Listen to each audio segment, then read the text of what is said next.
Righty-ho, neighborinos! Welcome to Cybersecurity for Civilians, Part 02D. Once again, this is Keith Bird with some stuff you need to know to keep the bad guys. You've got the drill by now, right? The topic for this session will be something that is very near and dear to my heart, 2FA/MFA. Now, before we get to know what 2FA/MFA is, I am going to need to go into a little bit, just a little bit of techies here. Authentication is a term that we use sometimes, and it means proving who you are. And it is always one of three things. It is something that you know. For example, a password or an ATM PIN. It is something that you have, for example, a badge, or something that you are, for example, a fingerprint. And I know a fingerprint is really something that you have, but go with me here. That's how they divide these things up. So now we can understand what those terms mean. MFA stands for multi-factor authentication, or 2FA, which stands for two-factor authentication, is where you use more than one of those things on the last slide to prove who you are. So instead of just one, for example, a password, we need to see something from number 2, for example, a badge, or number 3, a fingerprint, to prove who you are. So what's the difference between MFA and 2FA? Well, literally, multi-factor could theoretically mean three different ways of proving who you are, number 1, number 2, and number 3, and you will see that occasionally. In practical terms, really, it is extremely rare to have more than 2FA. That's why, just to be persnickety about it, I use the term 2FA. I actually prefer the term 2FA just to be clear about what we're talking about. Now, despite using a little bit of techies there, this is actually not something that really is new to you. You may not know the terms, but you've seen this. What are some examples that you've probably seen? You may try to sign into your bank website and they text or email a 6-digit code or maybe some other type of code which you have to enter to log in. Or, and I'm positive that you've seen this, you can't remember your password. You click on the forgot your password link and they email a link for you to click on. So you might be wondering at this point, Keith, why is this so important to you? Why are you harping on this? Quite frankly, if you cannot sense the passion in my voice as I'm talking about this subject, I'm kind of failing at this point. I preach 2FA to all of my non-techie friends. I heartily endorse using 2FA. Why? Because just by using 2FA, you lower the odds of your account being compromised precipitously. Not zero, there's no perfect security in this life, but it does bring it down quite a bit. And I will go so far as to say that this, along with using a password manager so that you can actually do good password practices, those two things alone really seriously bring down your odds. Those two things are just about the most important things you can do to keep yourself safe. And also, there's something else to keep in mind. With true 2FA, you won't have to worry so much about data breaches. Think about the news for a moment. Think about how you hear about how some bank or some other company has a data breach and they've lost 50 million usernames and passwords, and those are being sold on the dark web and all this. Well, think about it for a moment. if your password was in that data breach, but that account has 2FA, that password won't do them any good unless they have that second factor authentication handy. That password is useless without the second factor. So we want to keep that in mind. However, I do need to issue a good clarification at this point. Not all 2FA is created equal.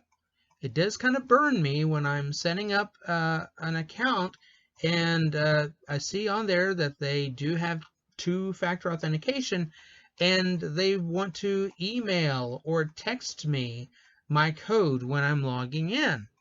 Now, I will say this, email and texting, they are better than nothing, but there are problems. Security researchers have found time and time again that texts can be intercepted. If someone just puts a little bit of time and effort into it, they can intercept that text that was sent to you. With email, think about it. If someone compromises your email account, and they can go ahead and reset your password just by having someone email that link to them, and then they've got a hold of your account. So yeah, once again, they are better than nothing, but they are definitely more vulnerable than Authenticator apps. Now, you might be not familiar with the term Authenticator apps. What are they? Well, it's an app that you download on your phone. You just go to Google Play Store or the App Store for iPhones, and you just download the app. You just set it up. You follow their instructions, and then once you've set it up, once you've set up 2FA on an account, at that point, when you are logging into that account, like your bank or Facebook or whatever, that account will ask you for some type of one-time passcode. They may use different terms for it, but basically what it comes down to is they're asking for a 6-digit number, which changes every 30 seconds and which is synced up with the Authenticator app. There are some examples here. Google Authenticator is pretty popular. Microsoft Authenticator, I've used that and that's fine. LastPass has an authenticator with its service. So anyway, that is what I really recommend for 2FA. However, as big of a fan as I am of 2FA, specifically Authenticator apps, there is one big problem with Authenticator apps, and that problem can be summarized with one question. What if you lose your phone? What if you drop it into the toilet? What if you accidentally run over it with your car? What if someone steals your phone? I mean, imagine, if you will, you listen to Keith's very sound advice here, and you set up 2FA. You download the app, and you set it up, and you go to all these different accounts, and you set up 2FA with them, and then something happens to your phone. Well, you're kind of hosed at that point. You have to go to all of these different accounts now and prove who you are, even though you just got done telling them, do not let anyone into this account without that 6-digit number, which changes every 30 seconds. So anyway, that is a problem with Authenticator apps. However, I did some research on this, and I did find one big exception to this. Authy, A-U-T-H-Y. It's an app on the Google Play Store. You just download it, and it works just like all the other Authenticator apps, and it saves your one-time passwords securely on their servers. Let me go ahead and demonstrate this for you. Okay, so I'm going to demonstrate for you how to use Authy. Now, most of what I'm about to do can be accomplished by any of the 2FA applications out there, such as Google Authenticator. But Authy does one thing that, to my knowledge, nobody else does. So let me demonstrate for you first what a normal 2FA application does. Let's pretend, well, we're going to go ahead and log into Twitter. So here's my LastPass. Okay, and we're going to go to Twitter. Okay, it's in the recently used. Okay, there is Twitter. Okay, and we're going to log in. All right, and obviously I don't need to remember any passwords because I use LastPass. I go here and I do click on that and everything's filled in for me. And there we go. Log in with Authentication app. See, that's what I've set it up to do. I cannot log into Twitter without giving them a 6-digit number that changes every 60 seconds. That's the beauty of this. So let me show you how this works over here. This is my wife's phone, and here is Authy. This is the Authy app, and it is set on Twitter, but we got Facebook here, and we've got other apps here. We got Mozilla Firefox here. So, and then we got Twitter right here. There's Twitter, and you see there's a countdown that's going down, going down, going down, going down. And in 60 seconds, every 60 seconds, this changes. These 6 digits change to something else, and it's completely synced up with Twitter. And so this is what 2FA does. So I want to demonstrate for you. I want to take just a second here to show you and see the timers run out, and bloop, it is now changed. It is now 243563. Changes every few seconds. So anyway, 243. Okay, 243563.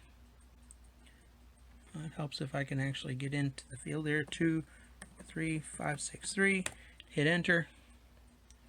And I am now in Twitter. See, that's the wonderful thing about 2FA. So even if someone got my Twitter password, they still could not log into my Twitter account unless they got a hold of my my installation of Authy. Now, this is all the other Authenticator apps do what I just showed you, okay?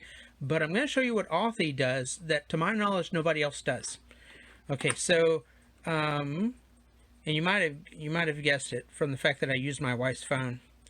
So if we go down here, here's Authy right here. It's installed on my laptop.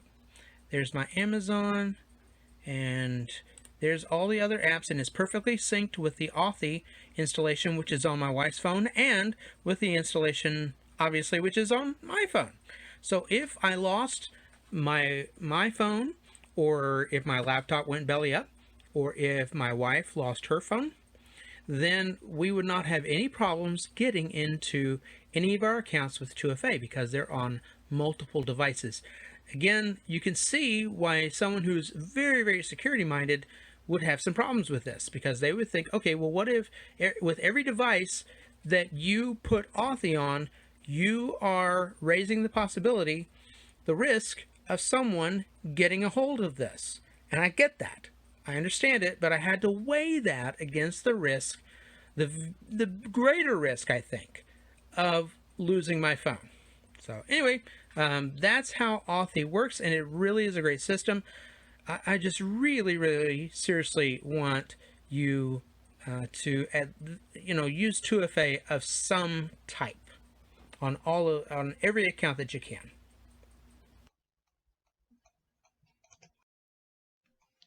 So now that we hopefully have a decent understanding of what 2FA is as a concept, this is my 4-step program on actually instituting this in your life. Here is what I recommend. Number 1, go to your password manager and list all your sensitive accounts. You might be asking yourself, what do I mean by sensitive accounts? Well, just ask yourself a simple question. Would I care if someone got into this account and pretended to be me? If it's some news forum site that for some crazy reason requires you to have a password, who cares, right?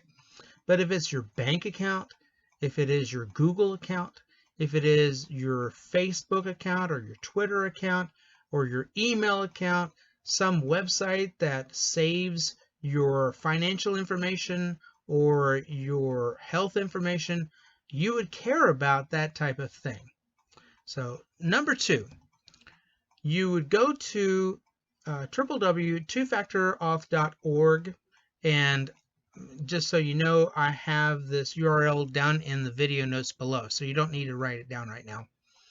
You go to that website and you look up each of these sensitive accounts and see what, if anything, it offers regarding 2FA. You can look up any website, chase.com, facebook.com, whatever, and it will tell you not only if that website offers 2FA, it will tell you specifically what options it offers regarding 2FA. Does it only offer texting and email, or does it offer an authentication app option? Number 3, you log into each one of these sensitive accounts and enable the best type of 2FA which they offer. If they only offer email or texting, then you take that option. If they offer an authentication app as an option, undoubtedly you can use any of these authentication apps on that. You can use Google Authenticator, Authy, whatever.